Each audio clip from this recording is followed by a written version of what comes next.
Le nouvel horaire 2018 des CFF annonce des liaisons supplémentaires pour les pendulaires romans et d'importants travaux.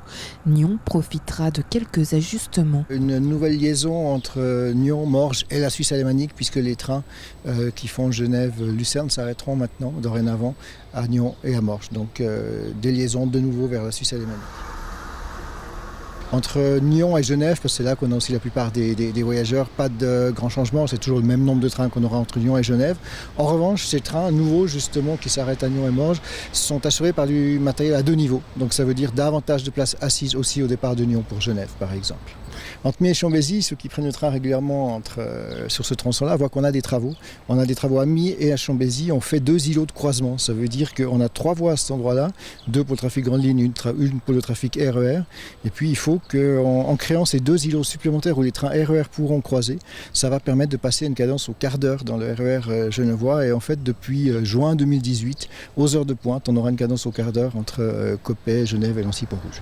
Pendant l'année horaire 2018, les travaux de construction et d'entretien se feront davantage dans le cadre d'intervalles plus longs et d'interdiction totale. On aura des gros travaux entre Lausanne et Puy-Douchèvre, c'est un petit peu plus loin que Nyon, mais là on avait 2 options. Une option c'était de faire des travaux qui allaient durer pendant 8 mois, la nuit, avec tous les matins le risque que les travaux se finissent pas au bon moment, donc on a des problèmes pour les pendulaires, ou alors de prendre une option de faire ces travaux sur 7 semaines.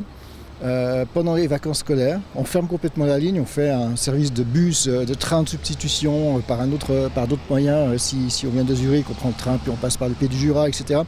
Pour trouver quelque chose qui est plus rationnel, qui cause moins d'ennuis aux riverains et puis qui en fait arrive en fin de compte, même si pendant cette semaine ce sera un petit peu plus long les temps de trajet, permet aussi aux clients d'avoir le moins d'incidence possible pour eux. L'ensemble des changements et possibilités de remplacement seront intégrés aux nouveaux horaires, des désagréments qui réduiront néanmoins les coûts de 46 à 27 millions de francs. Entre Founé et Coppet, sur la ligne Lausanne-Genève, une nouvelle voie de dépassement pour le transport de marchandises est en construction. Pourquoi ? Parce qu'entre Lausanne et Genève, on a besoin de place pour faire passer des trains supplémentaires, notamment des trains voyageurs. On a aussi des trains marchandises. C'est vrai qu'un train marchandises, c'est des dizaines de camions que vous n'avez pas sur l'autoroute à côté. Ça, c'est quelque chose aussi d'important.